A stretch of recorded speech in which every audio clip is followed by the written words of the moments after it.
começar a gravar aqui antes que eu esqueça. E bom, então a primeira coisa é isso. Vou esperar aí mais um pouquinho antes de começar mesmo.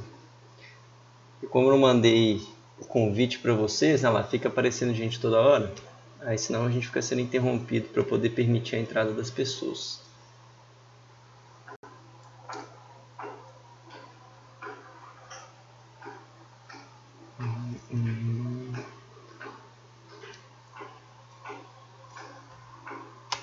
Bom,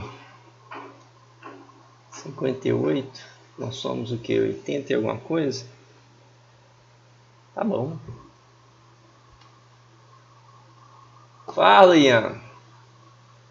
Bom, né?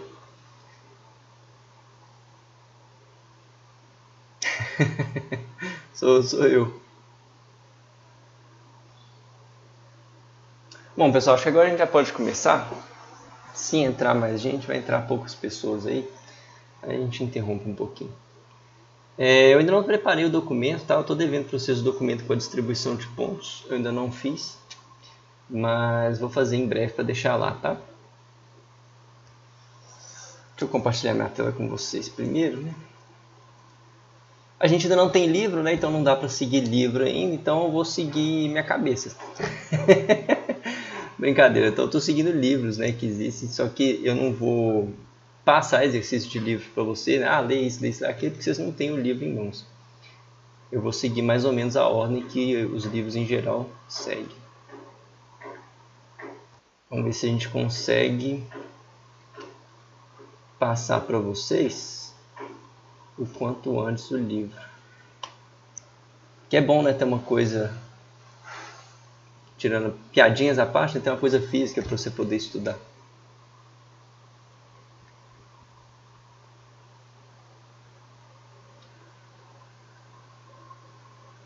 Joia. Estão vendo a tela?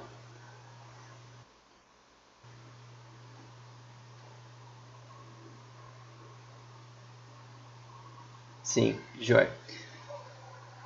Bom, pessoal, então vamos começar, né? A gente vai fazer aqui então, né? Vocês terceiro ano a gente vai ver eletromagnetismo. Que é o que? Você tem.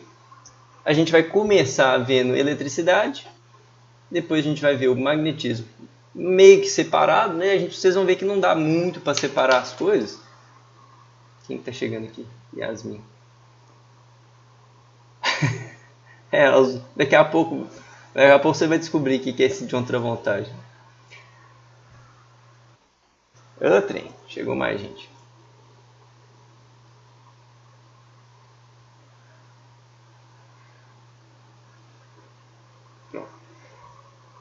Então, assim, não dá para separar muito, pelo menos no caso do magnetismo, né, a eletricidade dele, porque, bom, vocês vão entender por quê, né? Mas a gente fala um pouquinho sim, né, aqui principalmente que a gente fala de ímãs, que os ímãs já eram conhecidos desde lá, nessa linha do tempo aqui que eu peguei para vocês, ficou uma menção aqui da China também, que existem registros, tá, que a China lá não sei quantos anos antes de Cristo já usava bússola. Mas, enfim, vocês veem que são coisas bem antigas, né? Os gregos e os chineses antigos lá, eles já conheciam esses efeitos, eles não sabiam explicar,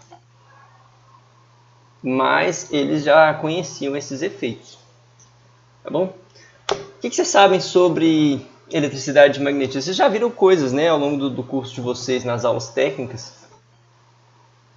Eu sei que vocês já fizeram algumas aulas de circuitos, né? Não sei o que mais que vocês já fizeram. Alguém pode me dar um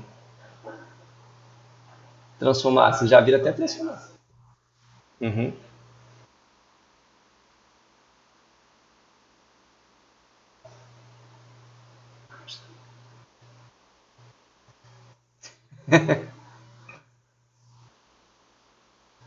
Sim, sim. Tem os dispositivos que fazem, e fazem até o inverso também. Você pode pegar uma corrente alternada e transformar em corrente contínua. Beleza, beleza. Foi um ano só? Foi aquela no primeiro ano que vocês fizeram com Gabriel, né? Foi com o Gabriel que vocês fizeram? Tá. Vocês chegaram a analisar circuito, corrente, tensão, viram lei de Ohm?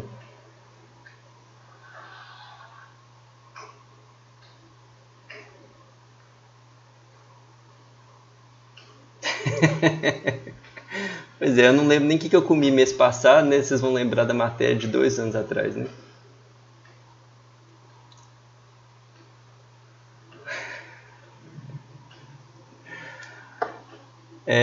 Tá bom, pessoal.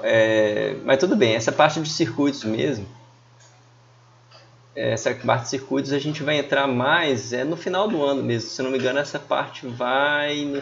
Não, desculpa, vai entrar no segundo trimestre, tá? Mas aí a gente chegando lá, a gente vê. Então, essencialmente, pessoal, a gente vai ver, no primeiro trimestre a gente vê essa parte aqui de eletricidade.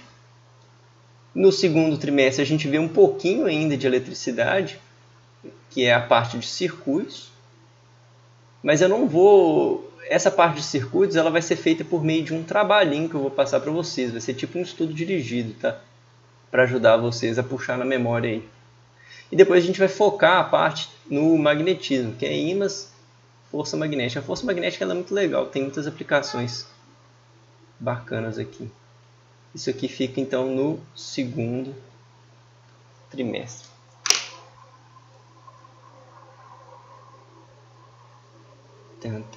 E por fim, a gente chegando aqui no terceiro trimestre, é daqui para frente, que daqui para cá começa de fato o eletromagnetismo, tá?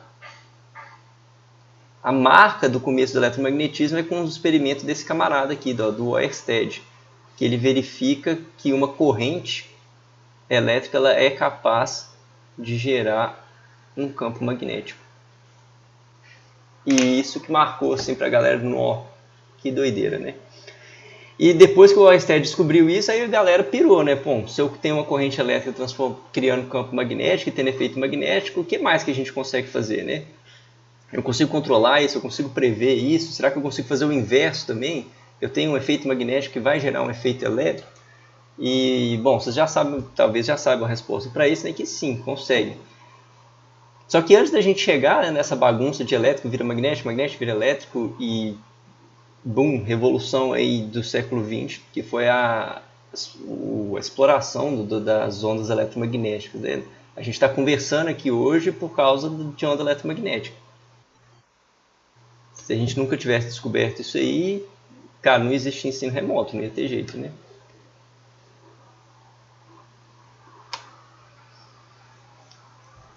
Mas antes da gente entender os dois juntos, então é bom a gente ter uma noção boa, né, do que eles são separadamente, tá bom?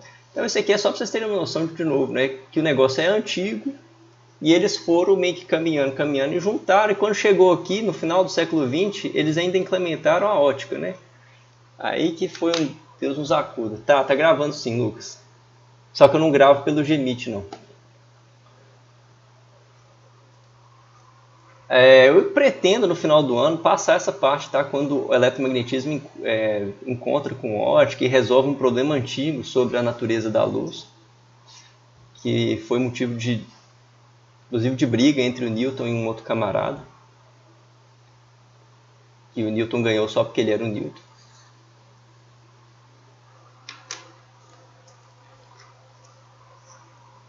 Pessoal, sempre que vocês tiverem alguma coisa para perguntar, tá? Vocês escrevem, abrem o áudio. Às vezes alguém escreve, eu estou aqui com a apresentação da tela, eu não vejo que alguém escreveu. Aí, se vocês verem que eu não estou respondendo, alguém abre o áudio e fala: ô Marcos, alguém perguntou alguma coisa, tá? Que aí eu volto ali e vejo o que está acontecendo. Em linhas gerais, pessoal, o que a gente vai ver hoje em dia gira em torno de uma coisa muito importante, que é carga elétrica. Alguém sabe de onde que vem a carga elétrica? Pergunta quase filosófica isso, né? Não precisa de filosofar demais não, tá? Fala assim.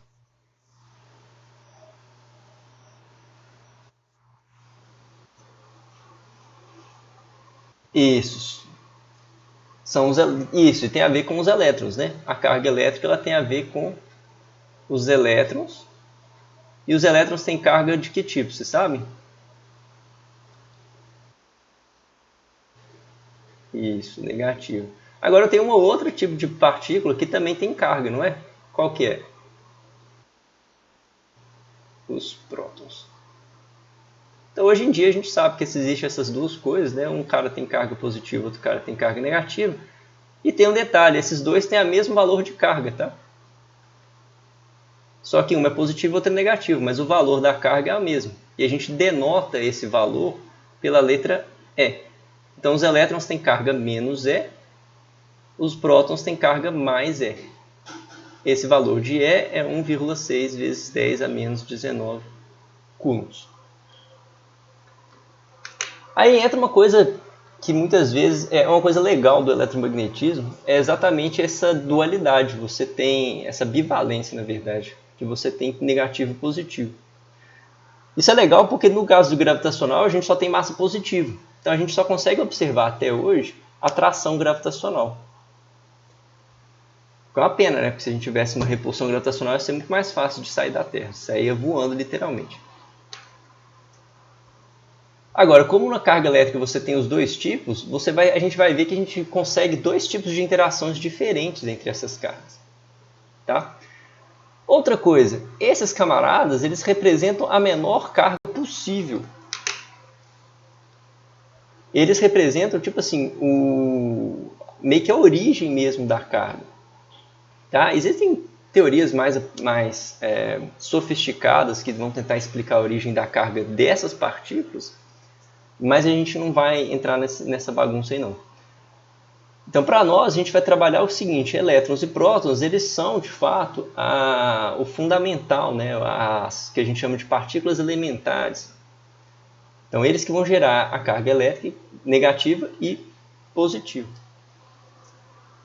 Isso me gera uma probabilidade importante da carga elétrica. Se toda a carga vem de elétrons, quando eu falo que um camarada tem, por exemplo, uma carga, se ele tiver uma carga de 3,2 vezes 10 a menos 19 coulombs, menos, negativo, eu posso dizer exatamente quantos elétrons que ele tem a mais. Quantos que são? Nossa, quantos que é? A Alessandra me bateu agora. Quantos que são? 2. Ah, Márcio, mas isso é meio óbvio, né? É, mas a gente às vezes esquece isso. Isso é porque a carga elétrica, a gente fala que ela é quantizada. Porque ela está condicionada à quantidade de elétrons que você tem a mais ou a menos. Se eu tenho elétrons a mais, isso significa que eu tenho um excesso de carga negativa. A minha carga final vai depender do número de elétrons que eu tenho a mais. Beleza? Bom, eu não vou aprofundar tanto isso, que esse é o tema da aula de hoje, né? Mas a gente vai ver que essas cargas elétricas elas interagem entre si. O que significa interagir entre si? Vamos ver se vocês estão bons de física mesmo. Quando eu falo que dois corpos estão interagindo entre si, significa que eles estão fazendo o que um no outro?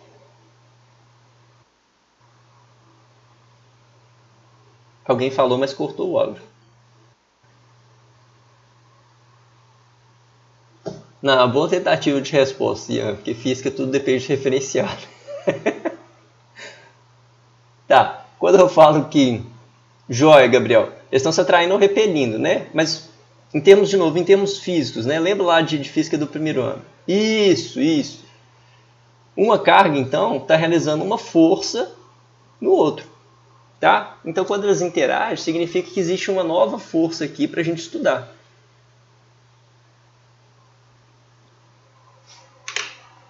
Vocês lembram de outras forças que a gente já estudou? Tem 2 anos isso, né? Mas dá para lembrar. Vocês estão lembrando muita coisa. Um aplica ao outro, recebe força de Newton, ação e reação. Vocês estão lembrando coisa demais. Força gravitacional, força de tração, força normal, empuxo, beleza. Vocês estão reclamando. Torque não, torque já não é força, tá? Torque é outra coisa. Todas essas forças que vocês listaram aqui, elas obedecem, né, às leis de Newton. Então a gente soma aquelas coisas todas, acha uma força resultante, a força resultante vai te dar aceleração. Você pode... Isso, Thiago, força elástica também. Você pode colocar um objeto em equilíbrio, se você conseguir anular todas as forças e tudo mais. A força elétrica vai aparecer aqui para a gente como mais um exemplo de força. Tá? Então, pessoal, o problema de quando a gente estuda eletromagnetismo é que a gente tem que ficar rememorando, né, a parte de mecânica. Porque entra de novo nessa cálculo de força, de força resultante, de equilíbrio e tudo mais. Tá bom? Mas tudo tranquilo. Vou ajudar vocês a lembrar tudo. Essa interação ela é intermediada por uma coisa nova. Aqui vai aparecer uma coisa nova para vocês, tá? Quem que vai intermediar essa interação? Alguém já sabe qual que é?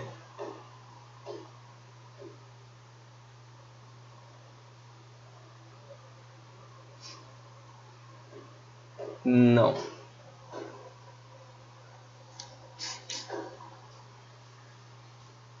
Todas as forças que atuam à distância, então a força elétrica vai gerar isso, a força magnética ela vai vir disso também. E apesar de a gente não ter falado, a força gravitacional ela também possui um que a gente chama de campo, que vai ser o assunto da nossa próxima aula, lá no dia 27.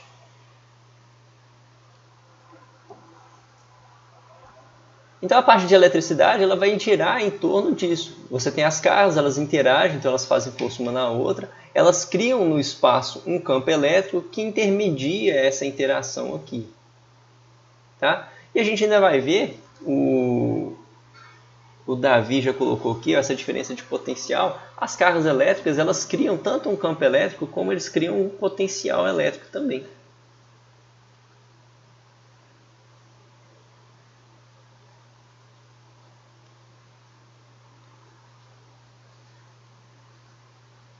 A visão geral, a ideia é que ela fique mais ou menos confusa mesmo, tá, pessoal? Isso aqui é só para dar um panorama do que a gente vai ver no primeiro trimestre.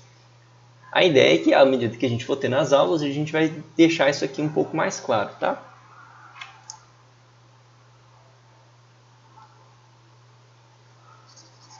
O potencial ele é usado para a gente determinar a energia elétrica associada a uma determinada situação. Tá bom? De novo, tudo isso aqui é mais para o final do trimestre, isso ainda vai ficar mais claro para vocês. Tá bom? Bom, vamos agora dar um pouquinho, uns passos atrás e vamos ver que como que essa história toda então começou. Vocês lembram lá da linha do tempo? Ó, começou lá com os gregos. E o que acontecia lá na Grécia? Eles percebiam que quando você pegava esse negócio aqui ó, e atritava num pedaço de tecido, isso aqui é uma resina que chama âmbar. E atritava isso aqui num tecido, o que acontecia? Ele conseguia atrair outros objetos, como por exemplo palha. Isso aqui é uma palha, tá? O melhor desenho que eu achei para colocar aqui. Então o que os gregos observavam? Atritava. Por que eles fizeram isso eu não sei, tá? Mas eles atritavam isso e perceberam que eles conseguiam atrair outros objetos depois com esse pedaço de âmbar. E aí fica a pergunta, né? Por quê? O que está acontecendo aqui? Por que com o objeto parado eu não consigo atrair a palha, mas depois que eu atrito lá no pedaço de pano, eu começo a atritar? O que de fato está acontecendo aqui? Os gregos, né, eles eram pessoas muito experimentais, eles faziam os experimentos, eles também eram muito bons para poder criar explicações. E muitas explicações dos gregos chegaram muito perto da realidade. Eu não lembro direito qual foi a pessoa, né, responsável por isso, mas ela sugeriu essa ideia de um fluido elétrico. Então, inclusive a palavra elétron, que a gente usa hoje, em grego significa âmbar. Daí que vem a origem da palavra. A quem quiser, isso aqui está na Wikipedia, inclusive. Mas está em todo o livro texto de física, tem essa mesma referência. Eles que começaram então a criar essa base. Eles já falaram, então existe um fluido elétrico que todo objeto tem, e quando eu atrito uma coisa na outra, pego lá o âmbar e atrito no pedaço de tecido, como é que meu desenho é muito mais bonito. Eu transfiro um fluido elétrico, eu estou tirando um fluido elétrico desse cara e passando para esse. Então eles já tinham essa noção mais ou menos de carga, né? Esse cara ele fica com, digamos assim, mais fluido elétrico do que o normal e aí ele consegue atrair depois, ele está lá cheio de fluido elétrico, ele consegue atrair o pedaço de palha. Essa era a ideia dos gregos, né? Eles chegaram perto ou não chegaram? O que vocês acham?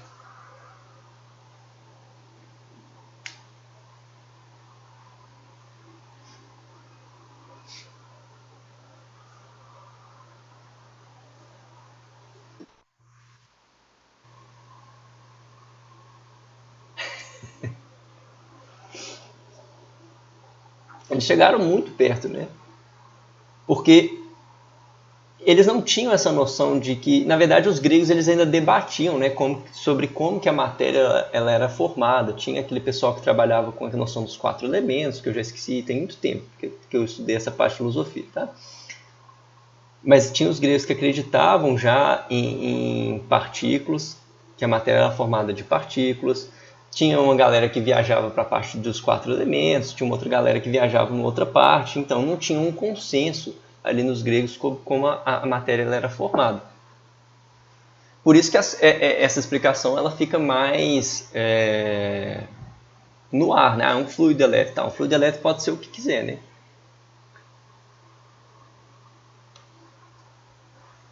Hoje em dia a gente sabe que não é bem um fluido elétrico. O que passava de um elemento para o outro ali? Quando você atrita, então, o que passa de fato de um elemento para o outro?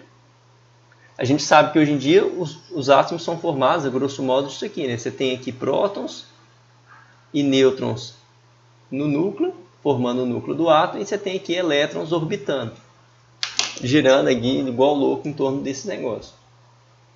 Isso. Quando você atrita um objeto no outro, o que você faz mesmo não é a passagem de um fluido elétrico, é a passagem dessas partículas que a gente chama de elétron. Então, os eletrinhos que estão aqui, eles são arrancados e passam para cá, por exemplo. Se eu estou arrancando elétron do tecido e jogando no âmbar, o âmbar no final ele vai ficar com qual tipo de carga? Rapidinho, Edilane. Então peguei lá o âmbar, atritei, e a gente sabe, por exemplo, que saiu elétrons do pano para o âmbar. Joia. Se ele recebeu elétron e a carga do elétron é negativa, o âmbar ficou com carga negativa. E o pano ficou com qual tipo de carga?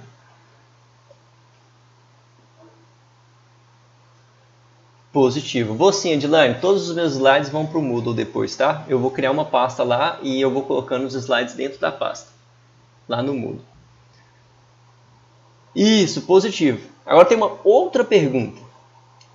Olha que doideira. Se o âmbar retirou, por exemplo, 100 elétrons do pano, sim, os rascunhos também. Rascunho é sacanagem, né? Meus desenhos, mais respeito.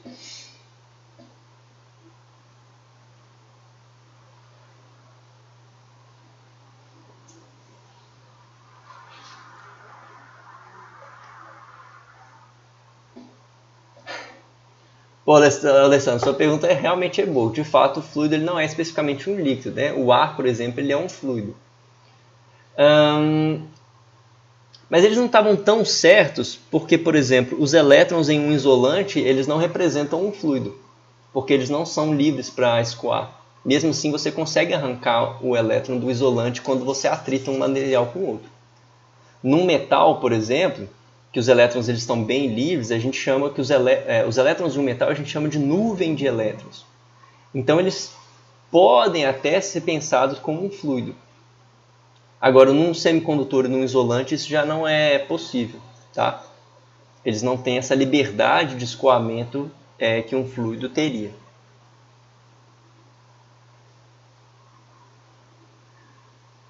Voltando. Então, voltando. Supondo que esse cara aqui, então, ele ganhou 100 elétrons. Tá? Se a carga do elétron é 1,6 vezes 10 a menos 19, esse cara ficou com uma carga final de 1,6 vezes 10 a menos 19, que é 1 elétron, vezes 100, porque ele tem 100 elétrons. Então, isso aqui deu 1,6 vezes 10 a menos 17 coulombs. O cara chamou meu desenho de rascunho, então eu vou melhorar um pouco minha letra. Espera aí. 1,6 vezes 10 a menos 17 coulombs. Negativo, né? Porque é elétron. Pergunta: qual que é a carga final do pano?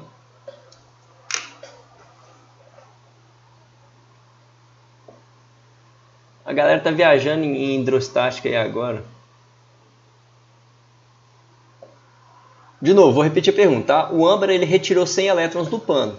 Quantos elétrons então que o pano perdeu?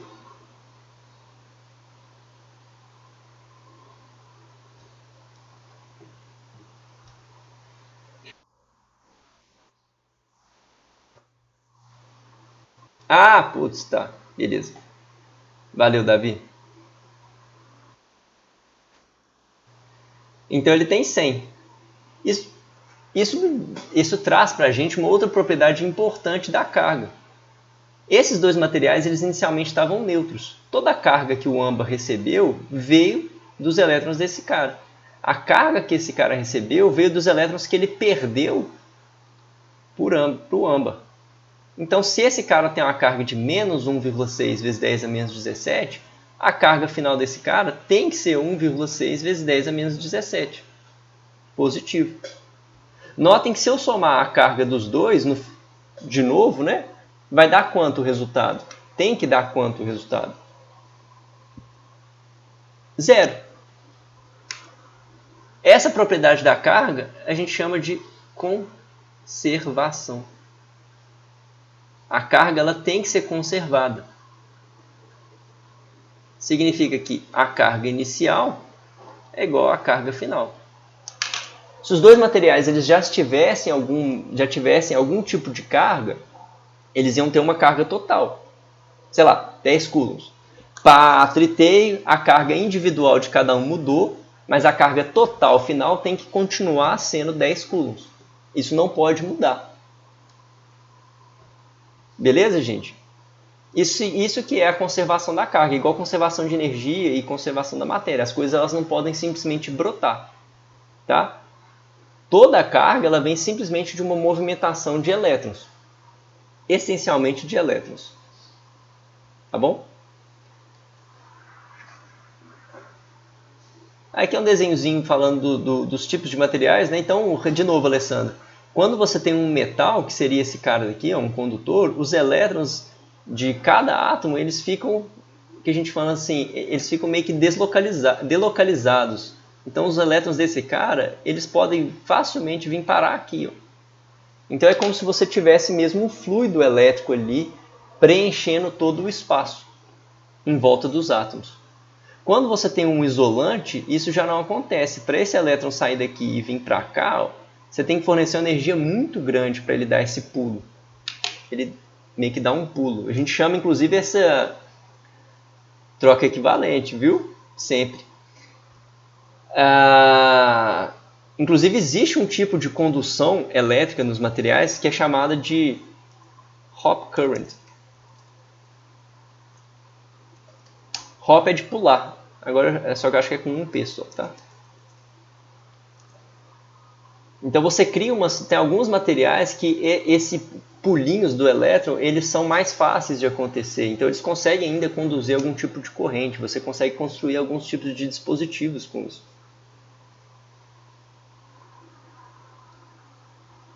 Então, bom, o que acontecia nas experiências dos gregos era isso, né? Eu já expliquei aqui no slide anterior. Você tem um material que quando atritado com o outro, vai acontecer uma troca de elétrons de um para o outro.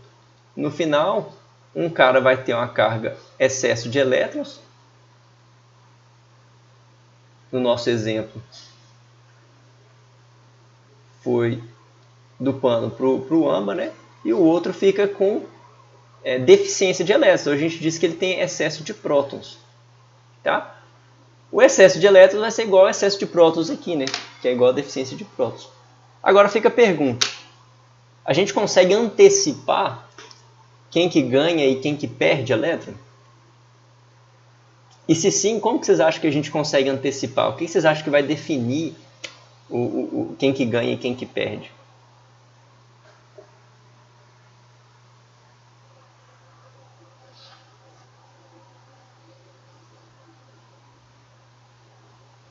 O que for mais forte, né? Chama pro pau.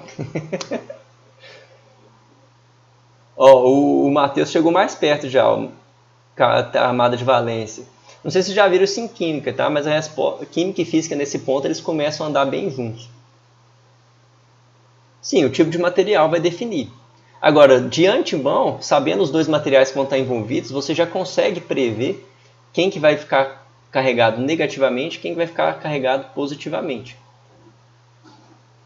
Tem a ver com a força de atração dos elétrons, sim.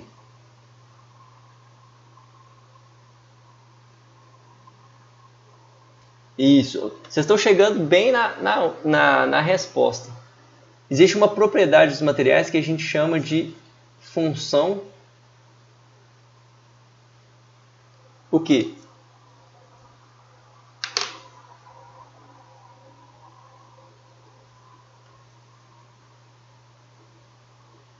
Alguém sabe? Função...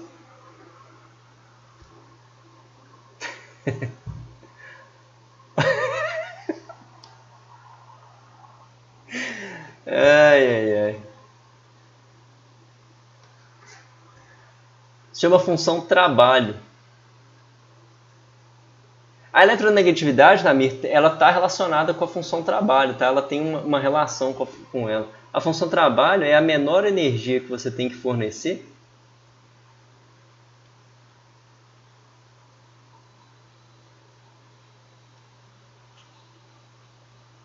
para se retirar os elétrons do átomo.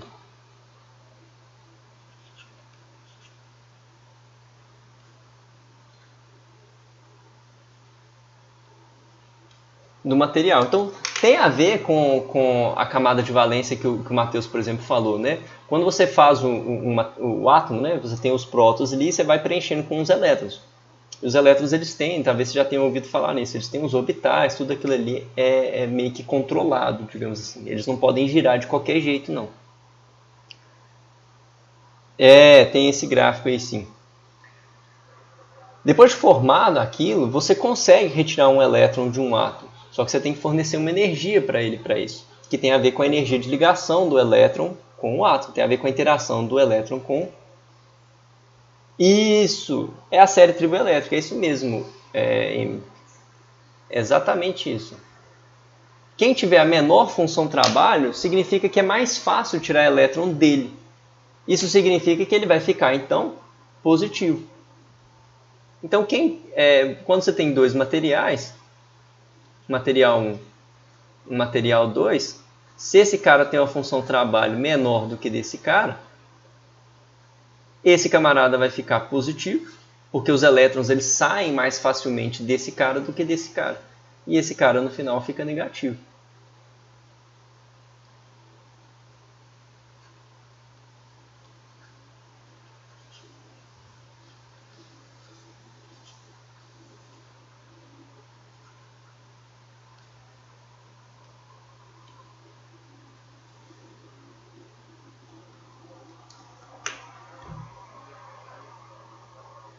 Volto sim, peraí.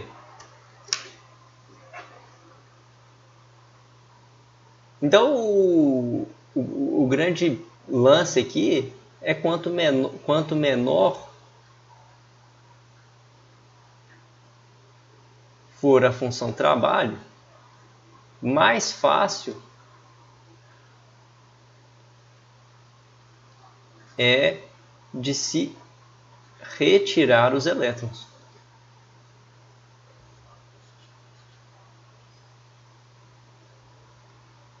Lembrando que a gente está retirando, né? Então, se é mais fácil retirar, ele vai perder o elétron facinho. Se ele perder o elétron, ele fica com o elétron a menos, então fica com carga positivo. Deu para copiar, Felipe?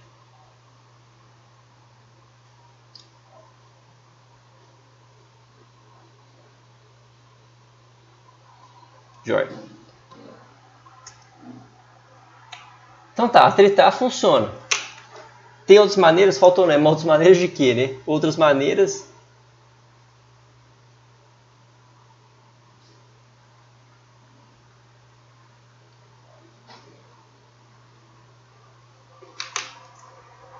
Então a gente já percebeu que você consegue gerar uma interação elétrica se você pegar dois materiais que eles inicialmente neutros, né? E na marra lá e pá, você gerou uma interação elétrica. Inclusive um exemplo que a gente repete as experiências do grego, que é possível de repetir, é você pegar um pente, atritar num pedaço de pano também, chegar perto do cabelo, você vai ver que os fiozinhos de cabelo, o meu nem tanto, né, porque coitado, mas os fiozinhos de cabelo eles vão ser atraídos pelo pente, então a pessoa vai ficando arrepiada. Isso é uma coisa que vocês podem fazer, acabando a aula, vocês podem pegar um pente e tentar fazer isso.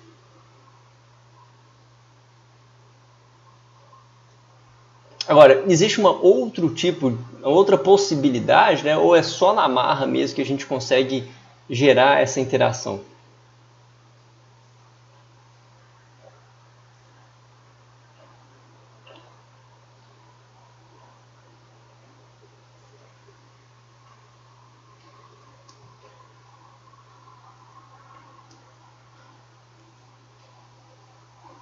Repito, a gente já viu que se a gente pegar os dois materiais e atritar, né, esfregar um no outro, a gente consegue gerar essa interação elétrica. Mas eu consigo fazer de outra maneira, uma maneira menos agressiva? A Ana Luísa respondeu aqui, por indução. O que seria a indução, Ana Luísa?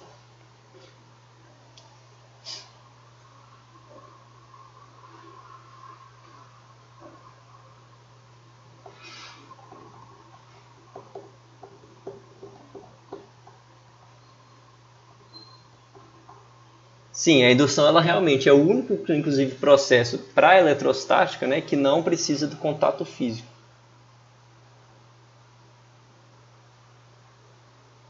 Não, Gustavo, não sei. Calma. Depois da aula eu pesquiso e eu tento te responder na próxima aula. Pode ser?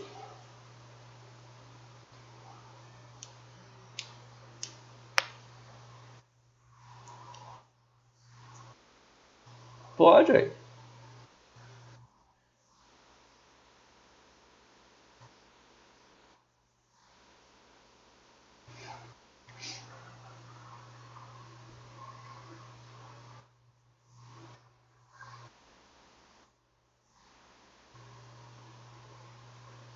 Isso. O que o Namir sugeriu, né, de gerando a diferença de potencial, inclusive vai mais ou menos na linha que o Matheus também tinha falado, né, de fornecer energia, tudo isso implica na existência de um tipo de material, que sem ele, esse contato, essa eletrização por contato não funciona. Isso só vai funcionar, né, a eletrização por contato, ela só vai funcionar se você tiver um metal presente. Então, como a Ana já tinha falado, tem sim um outro processo que é a indução e tem esse processo por contato. O contato, Davi falou bem, né? Um dos materiais já tem que ter, de certa forma, uma carga presente. Se você pegar dois metais neutros e encostar um no outro, eles vão olhar para você e falar, tá, e daí, o que você acha? O que você quer que eu faça, né? O elétron ele não vai, tipo assim, não gosto desse metal, vou passar para o outro à toa, né? Sem motivo nenhum. Agora, se você tiver um metal com uma determinada carga inicial Q e você colocar ele em contato com um outro metal inicialmente neutro, o que vai acontecer é essa carga vai passar. Se essa carga aqui é positiva, o que vai acontecer? Os elétrons desse elemento neutro aqui, vamos supor que essa carga é positiva. Se ela é positiva, esse cara tem elétrons a menos. Então, os elétrons do material neutro eles vão começar a passar para o cara que está positivo. E no final, eu vou ter uma carga diferente aqui positiva e esse cara aqui ele vai ter uma carga negativa. Não necessariamente iguais, tá? Isso aqui é o processo de contato. Então você tem dois metais em contato. E isso só funciona para os metais porque só nos metais, cadê aquele desenhozinho? Só nos metais que os elétrons têm essa facilidade de locomoção aqui. Nos isolantes e nos semicondutores isso não acontece. Nos semicondutores acontece um pouquinho. Mas é desprezível o tanto que acontece com os semicondutores. Fala, Thiago.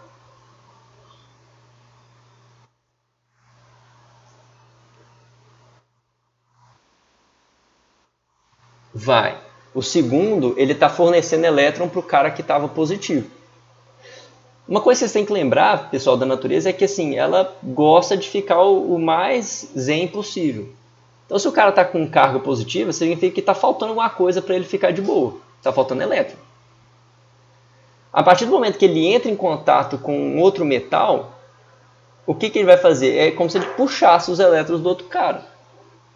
Ou, estou precisando de elétron. Ele pega aí. Só que ele não vai conseguir zerar, porque se ele zerasse a carga do outro metal, ele ia ficar com a mesma carga positiva que esse cara tinha inicialmente, né? Lembra da conservação da carga. Se ele anular a carga desse, esse cara segundo vai ficar com a carga positiva inicial. Então o que vai acontecer? Vai existir um meio termo aí. O segundo material que estava neutro, ele vai fornecendo elétron para o primeiro, até que vai atingir um equilíbrio. Aí no final, esse cara vai ter uma carga menor, mas esse cara aqui agora vai ter uma carga negativa. Desculpa, ele vai ter uma carga positiva, porque ele perdeu elétrons. Inclusive eu desenhei errado aqui. Ele vai ter uma carga positiva. Se eu somar, lembrando da conservação da carga, se eu somar esses dois caras, eu tenho que recuperar a carga inicial. A gente não pode esquecer desse detalhe aqui. No caso da indução, que a Ana Luísa sugeriu, é um processo que você tem também um material já com uma determinada carga, por exemplo, positiva, e você aproxima de um material que pode ser o neutro, também é um metal, tá? Como os elétrons eles são livres para se movimentar dentro desse metal, o que vai acontecer? Os elétrons eles vão ficar acumulados aqui nesse pedaço, de maneira que na outra extremidade vai ter um acúmulo de carga positiva. Então, vai existir uma interação elétrica aqui. Você consegue gerar essa interação elétrica só aproximando o material carregado do outro metal. Tem um... esqueci o nome desse negócio. Tinha uma experiênciazinha que a gente fazia às vezes na escola. Você pegar um pote de vidro, coloca uma folha de alumínio, que ela tem... são duas folhas de alumínio assim que se juntam aqui. Quando elas estão neutras, elas ficam bem próximas uma da outra. E isso aqui sai para fora, você coloca uma folha. Fica uma coisa mais ou menos assim. Você tem um vidro. Você coloca uma folha aqui no vidro.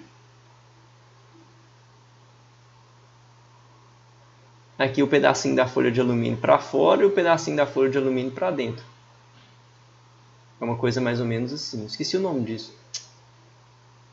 Quando você chega próximo de um material carregado aqui próximo, ele vai induzir elétrons aqui perto.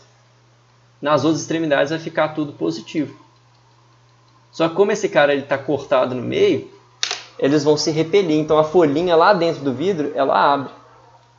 É uma maneira de você verificar esse processo de indução. Se eu lembrar até o final da aula o nome desse negócio, eu mando para vocês um videozinho.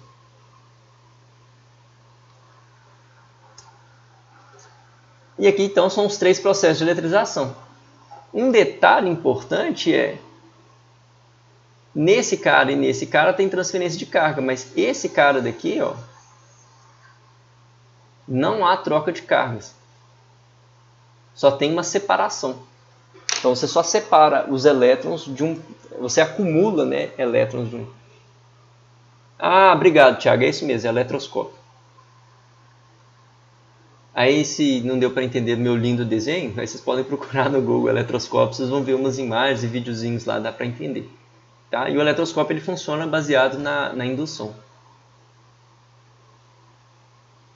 Gente, se alguém fez alguma pergunta que eu não respondi aqui para cima, depois vocês me falam, tá?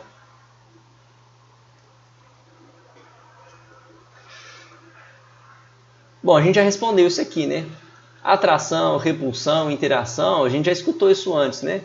Atração gravitacional, interação entre dois objetos, tudo isso aqui nos remete à força. Então, duas cargas, quando a gente fala que duas cargas interagem umas com as outras... só antes de eu voltar aqui. O Alessandro chamou a atenção para o John Travoltage, pessoal. Isso aqui é um sitezinho.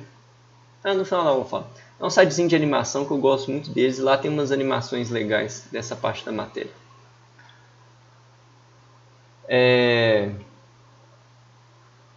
Putz, perdi o fio da meada. Tudo isso aqui então tem a ver com a força. No caso, então, isso aqui é uma força elétrica. Agora, os físicos, eles não se contentam, né, igual os gregos, a bolar uma explicação bonitinha e fica por isso mesmo. A partir do momento que você identifica que isso aqui é uma força elétrica, o próximo passo a fazer aqui é o quê? Eu preciso de criar um modelo matemático para poder representar essa força elétrica. Porque a gente está sempre interessado, e eu acho que eu lembro de ter falado isso com vocês no primeiro ano, no estudo de física, a gente está sempre interessado em tentar representar de uma maneira matemática aquilo que a gente está observando. E por que isso? Eu até lembro, 2 anos, mas eu lembro que alguém brincou assim, isso é só para complicar as coisas. Não. A partir do momento que você tem um modelo matemático, você cria uma ferramenta para poder você fazer previsões, para você poder construir coisas de acordo com o que você espera. Então agora está na hora da gente quantificar essa força. Primeira coisa, o que vocês acham que influencia nessa força elétrica?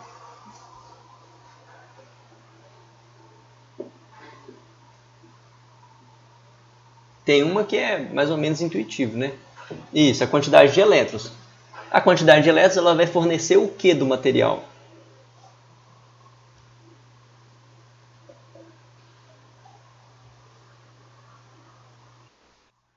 A carga.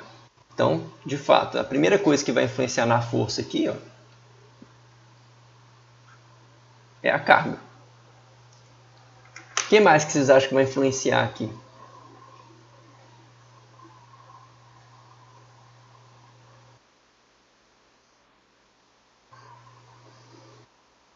Pressão e temperatura? Pode influenciar, mas assim, pressões e temperaturas bem elevadas. Para nosso caso, não vai influenciar.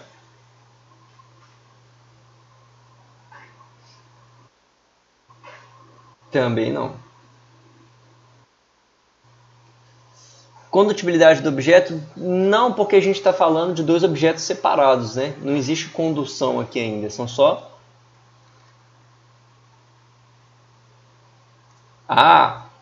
Calma aí que alguém falou, Luiz. Distância.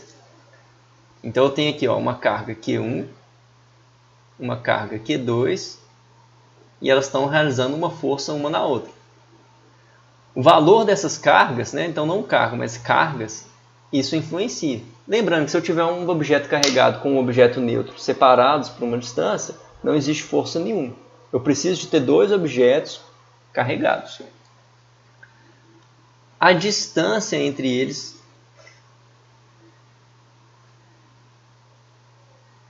influencia também.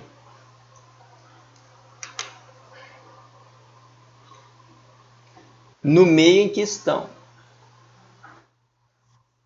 A gente vai chegar exatamente nela. O Namir levantou uma coisa importante, o meio em que eles estão. Vou deixar aqui mais para baixo. Vou colocar um asterisco aqui. O meio em que eles estão. Oi? Na força elétrica, não. No resultado da interação vai, né, porque a força elétrica vai gerar eventualmente uma aceleração, aí a massa vai influenciar. Mas no valor da força elétrica, a massa não influencia. Beleza? Que eu estava falando do meio, né? O meio vai influenciar sim, mas quando a gente falar de campo elétrico, eu falo mais sobre essa questão do meio, tá? Deixa em stand-by aqui. A princípio a gente vai trabalhar sempre no vácuo, tá?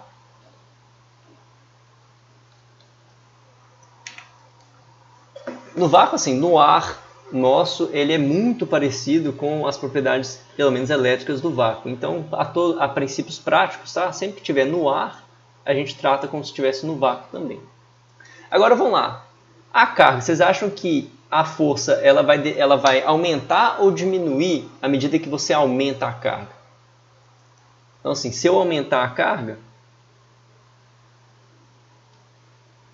eu vou aumentar ou diminuir a força? Aumentar, joia. E é proporcional, tá? Esse aumento aqui, inclusive, é proporcional. Então, se eu pegar Q2 e multiplicar por 2, por exemplo, isso, diretamente proporcional. Se eu pegar uma das cargas e dobrar o valor dela, eu vou ter uma força 2 vezes maior. Se eu pegar uma carga e reduzir o valor dela para metade, a força vai cair pela metade. Se eu pegar as duas cargas e dobrar o valor delas, a força vai dobrar 2 vezes, então ela vai aumentar de 4 vezes. Tá? Ela é diretamente proporcional ao valor das cargas. Beleza? E a distância? Se eu aumento a distância, o que acontece com a força?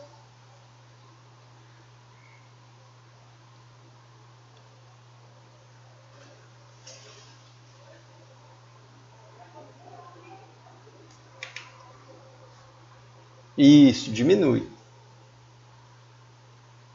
Tinha que ser, né? Se a força ela não diminuísse com o aumento da distância, se um camarada lá na China carregasse um objeto, a gente ia sentir essa força aqui no Brasil, né? Porque você está aumentando a distância, se aumenta a força, pô, você ia tomar uma porrada toda vez que alguém criasse uma carga no mundo, né? Então, de fato, quando você aumenta a distância, a força diminui. Agora, essa relação aqui, ó, ela não é inversamente proporcional.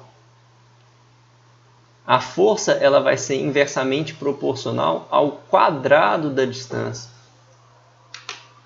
Isso significa que se eu dobrar a distância, eu vou reduzir a força não pela metade, mas em 1/4. A força elétrica ela tem essa propriedade, ela cai muito rápido com o aumento da distância. Beleza? Juntando essas duas informações aqui, ó, um cientista, um físico matemático, naquela época todo mundo era físico matemático, não tinha essa de ou você é físico ou você é matemático, não. Todo físico era físico matemático. Mas enfim, esse camarada, esse Coulomb, ele fez uma série de experimentos. Ele já conhecia as propriedades da carga. Ele já sabia que a carga ela era quantizada, então tinha a ver. Se bem que na época eu não sei se ele sabia que era quantizada, enfim, mas ele sabia que a carga ela era conservada. Quantizada eu não tenho certeza mesmo não, peraí. Mas ele sabia que a carga era conservada. Então o que ele fez? Ele fez uma série de experimentos a partir de um objeto com uma carga Q. Ele colocava esse objeto em contato com um objeto idêntico. Se você pegar um objeto com uma carga Q e colocar em contato com um objeto idêntico, só que neutro, ao final, cada um vai ter metade da carga. O Coulomb já sabia disso. Notem que se eu somar a carga desse cara com esse cara, eu vou ter a carga inicial, que é a carga Q. Então eu obedeço à conservação de carga. O Coulomb já sabia disso. Então ele tinha ali uma série de objetos idênticos que ele conseguia então fazer combinações de cargas diferentes. Eu podia ter Q2 e Q2, aí ele pegava um outro Q2 com Q4, Q2 com Q8 e por aí vai. E ele fez os experimentos variando a distância. Então eu tinha objetos com cargas diferentes e uma distância, ele variava a carga, variou a distância,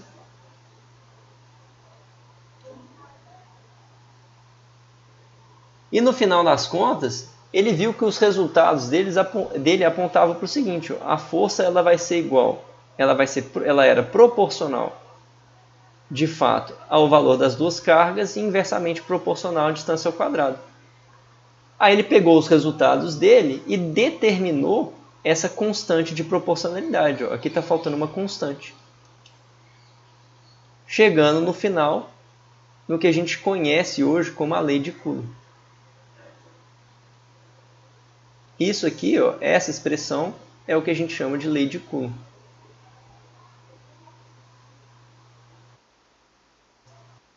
Vou colocar. Então, isso aqui são as cargas. Notem que a lei de Coulomb ela depende do valor das duas cargas. Então, se uma das cargas for zero, ou seja, se eu pegar um objeto separado, né, de um outro objeto neutro, não vai existir força entre eles, porque aí uma das cargas vai ser zero. Outra coisa interessante da lei de Coulomb. Se eu tenho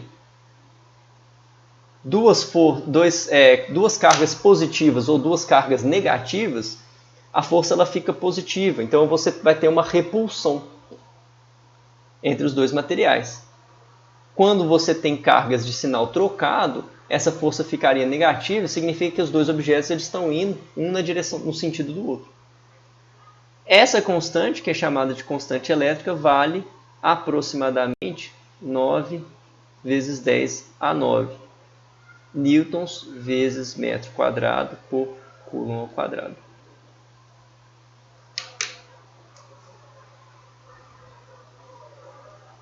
Beleza, pessoal? Então essa é a lei de Coulomb. Coisas importantes da lei de Coulomb é, bom, saber a forma.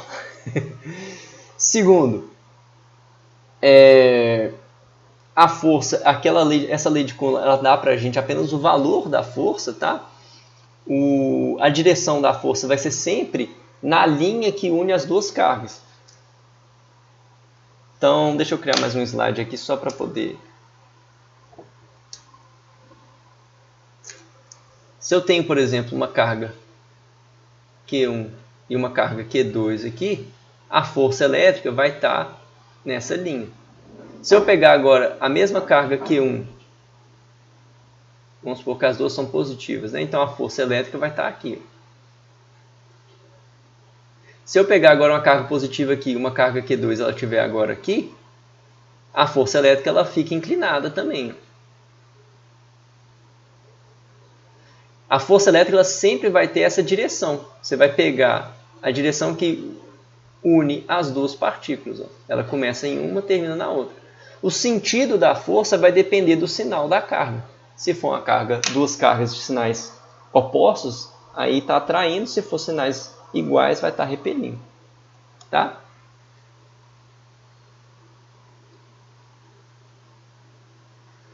Vou escrever isso.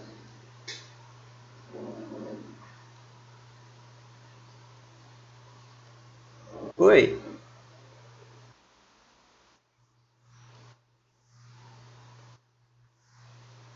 Ah, boa pergunta. Deixa eu voltar aqui. Lucas? Sim. A lei de Coulomb nos remete, né, a uma outra lei importante da física, que é a ação e reação. A lei de Coulomb, né, a força elétrica, nasce da interação de uma carga com a outra. Isso significa que não interessa se uma carga é gigante e a outra é pequenininha. Volto sim. Essas forças elas vão ser iguais. Essa aqui é a força que 1 faz em 2, aqui eu vou ter a força que 2 faz em 1. Essas duas forças elas são iguais. Por quê? Porque é um par ação e reação. Só terminar essa escrita aqui, ó, sinais iguais.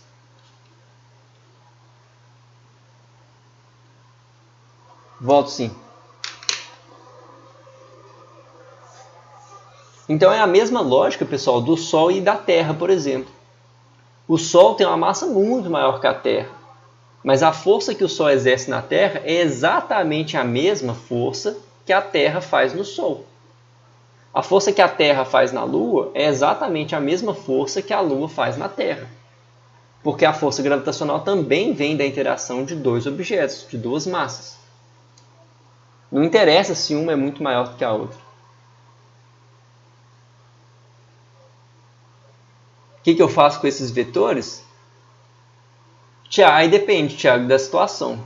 Se isso aqui se for um problema, por exemplo, se for um problema, não vou bagunçar mais ainda, né? Ô, trem. Sai. Se o exercício te der um problema que tem os eixos desenhados bonitinhos, então, por exemplo, eu tenho uma partícula que está na origem, tá? Tem aqui, ó, Q1. Eu tenho outra partícula que está aqui, para simplificar, né? Um Q2 positivo. Se o exercício, nesse caso, te pedir assim, a força, direção, sentido e o modo. A direção é o eixo x. O sentido é o sentido positivo de x, a força que 1 faz em 2. Está aqui. E quanto que ela vale? Aí é a lei de Coulomb. Entendeu? Se eu tivesse, por exemplo, uma outra carga agora aqui, ó, Q3, e eu quero só a força que 1 faz em 3. Então está aqui. Essa é a direção.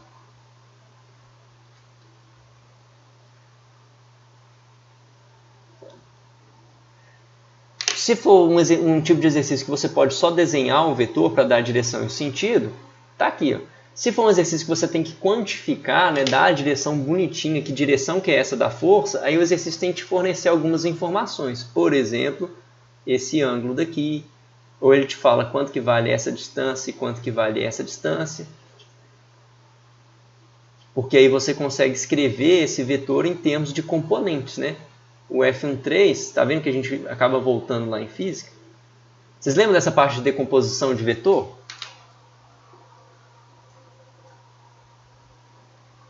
Não, pera aí.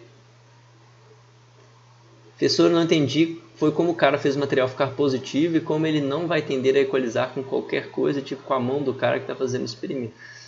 Ele usou uma luva de borracha. A carga só vai ser transferida por contato, Felipe, se os dois materiais envolvidos ali, ou o material, estiver em contato com uma superfície que também é condutora. Por isso que quem vai fazer operação, por exemplo, em fios de alta tensão, você tem que usar aquelas luvas isolantes. Você sempre usa luva isolante para lidar com cabo, com fiação. Justamente para você não tomar choque. Quando você toma choque, significa o quê? Passou uma carga para o seu corpo. Ou um elétron foi para você, ou o elétron saiu de você. Isso acontece também. Tá? O choque ele pode acontecer dos dois jeitos. Para você evitar isso, você coloca luvas e bota de borracha.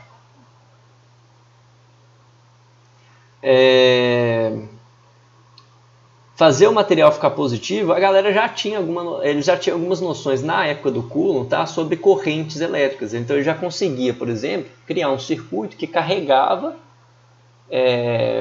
um determinado material, tipo um capacitor, tipo a carga de um capacitor, né?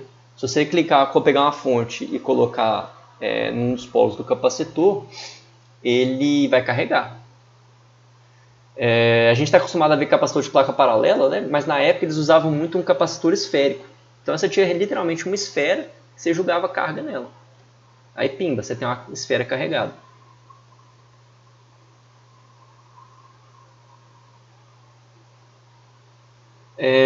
Já estou chegando, voltando, tá, Thiago?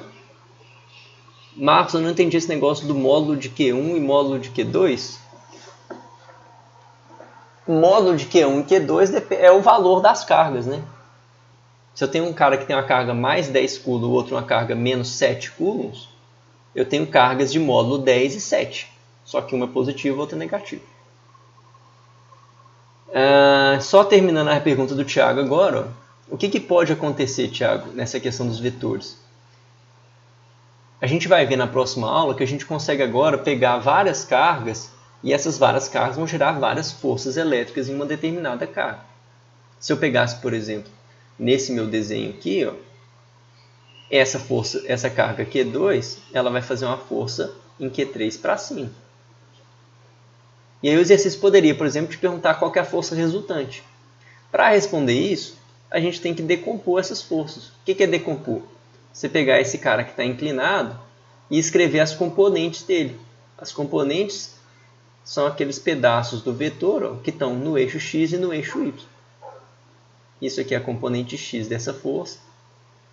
Isso aqui é a componente y dessa força. Tá? Mas não vamos complicar ainda não, vamos terminar a aula enquanto a gente está ganhando, digamos assim. E já até passou um pouquinho mais, eu queria fazer a aula de 1 hora. Pessoal, aí o que acontece? Como eu deixei lá no Moodle para vocês, todo final eu vou tentando fazer mesmo aulas de 1 hora. Tá? Primeiro que é muito cansativo mesmo, vocês ficarem escutando ou falando, mesmo que a gente tenha essas discussões no meio, né, vai ficando cansativo, ficar escutando coisa demais na cabeça.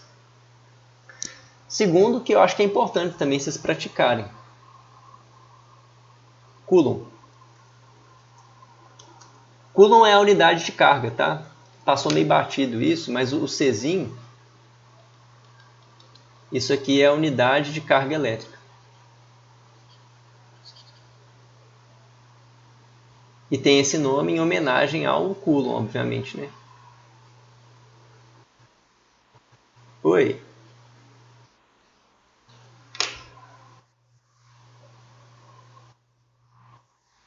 Ah, é? Putz. Não, tá, vamos mudar lá. Não, é para ser hoje, eu marquei errado. Eu já cozi mim. Eu vou lá mudar isso então. E aí o que vai fazer? O que vai acontecer? Toda vez que terminar a aula, o questionário vai estar aberto. A minha sugestão para vocês é pegar esses minutinhos da aula e ir lá tentar responder o questionário. Não são perguntas, eu estou tentando não pegar problemas, coisas que vocês têm que pensar muito ou às vezes desenvolver. Estou tentando evitar conta e tudo mais. É mais para vocês tentarem, né, exercitar esses conceitos que a gente trabalhou aqui na aula. Tá? De novo, não vale ponto, não vale frequência, não vale... Não vou falar que não vale nada, porque vale muita coisa. Mas não vale ponto e não vale frequência. É completamente opcional. Eu encorajo vocês a fazer. E ele vai ficar aberto a semana inteira. Então, Márcio, mas depois da aula eu tive que sair correndo para ajudar minha mãe, meu pai, eu tive que fazer comida, eu tive que limpar isso, tive que fazer aquilo, dar comida pro cachorro, sei lá. Tive que fazer alguma coisa. Beleza, vai ficar aberto a semana inteira. Se vocês tiverem um tempinho durante a semana, depois vai lá, tenta fazer, coisa de 10 minutos a princípio, vocês respondem o questionário.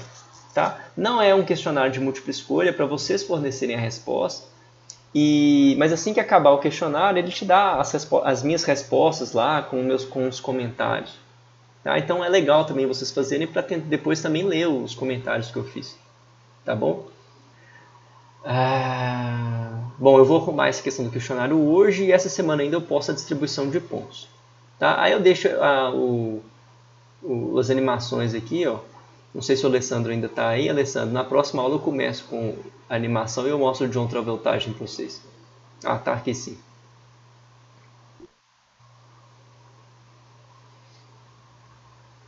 Beleza? Gente, bom revê-los. Boa semana para vocês.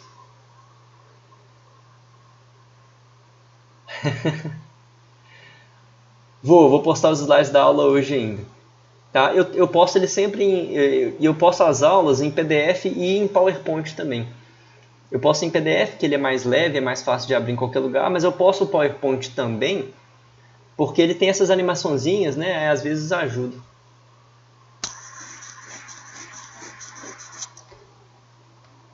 Beleza? Vou parar de gravar aqui já. Ô, trem.